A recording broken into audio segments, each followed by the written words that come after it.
when we talk about world, we use words.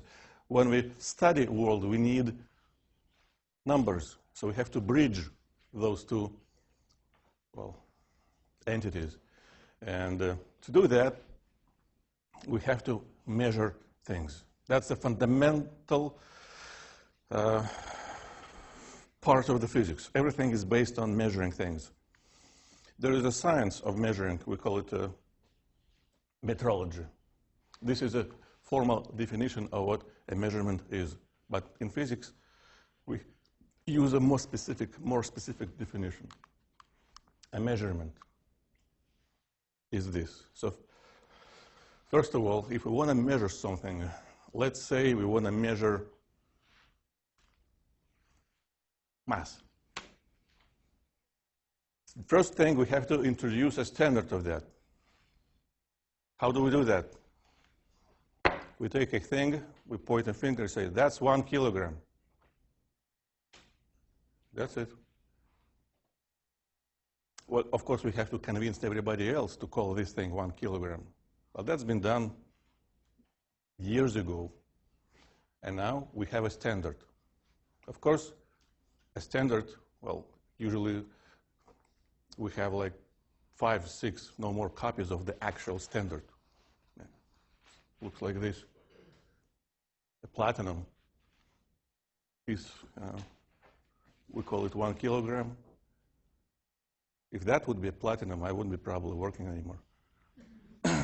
So the second part is we need a procedure how to compare a property of another object with a standard.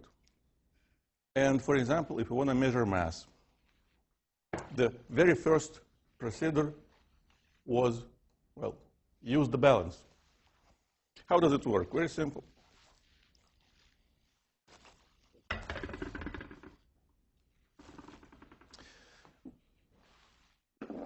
We need a way to compare the property of two objects.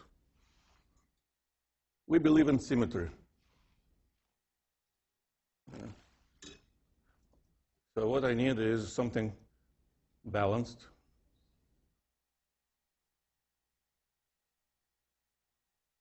More or less. We don't really care about big errors. Now,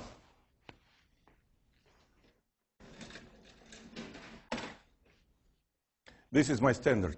So I know that's what I call 1 kilogram. I also want to flip it so the hooks would be down.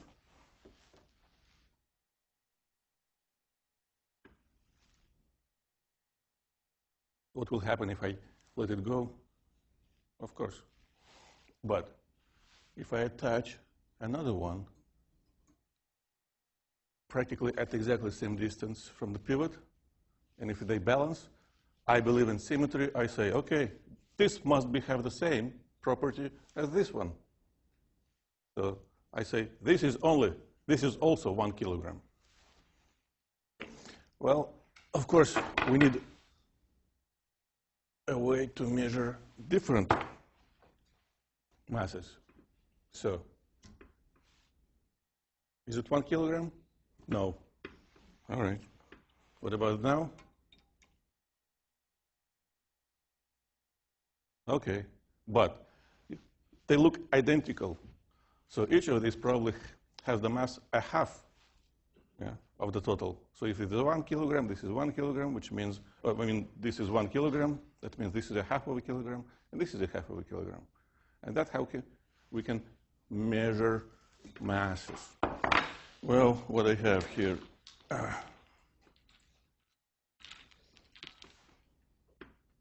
1, 2, 3, 4, 5, 6, 7, 8, 9. Does it work? No. Oh, actually, oops. 1, 2, 3, 4, 5, 6, 7, 8, 9. Now it's 9. It was 8. Now it's 10. All right. This is 1 kilogram, and I have 10 of these. So what is the mass of the single? 1/10 of the kilogram. Of course, now we don't use this. What do we use? this. We can use a third object, a measuring device, a scale, to measure masses. We have it calibrated. What a calibration means? Well, first, we take a standard,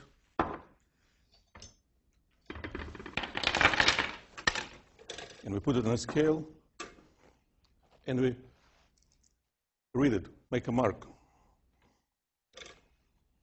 Then we put another one, the same mark, the same mass. 1/10 of the mark, 1/10 of the mass. Twice of the mark, twice of the mass. Very simple. So this is a general idea. We need a standard for everything. In physics, we have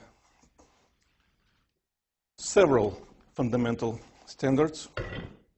In mechanics, we have only 3 fundamental standards. This is the first one, the mass. The second is, we'll go back to that, the distance.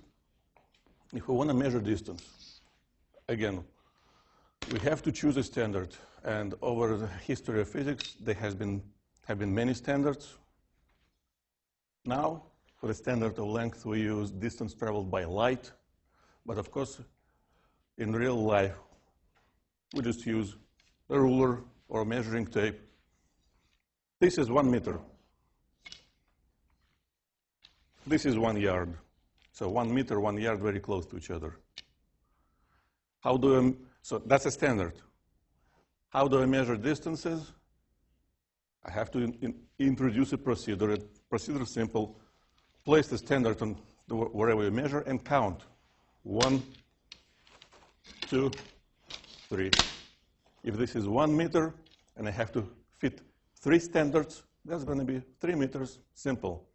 How can I measure smaller things? I can take this and I can divide it in 10 equal parts. That will be 1/10. We call it decimeter. I can divide it in 100 smaller parts. We call it a centimeter. I can divide it in 1,000 smaller parts. We call it millimeter, etc., etc. And we can count how many millimeters and centimeters and decimeters and meters fit in wherever we want to measure. And the third very important standard in mechanics is time. To measure time, we need a process which regularly repeats itself, like this one.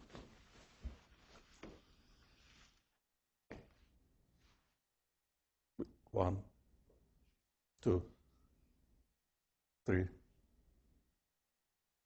Get the idea. So we can say, okay, the time which this ball takes to make one whole motion, let's call it a second. That's a definition of a second, and that's how it's been done originally. Again, there are many definitions of seconds. Now we use atomic clock for that, but in real life, of course, we use watches or cell phones. They all have been calibrated to the standard, and of course now we don't need this to measure time.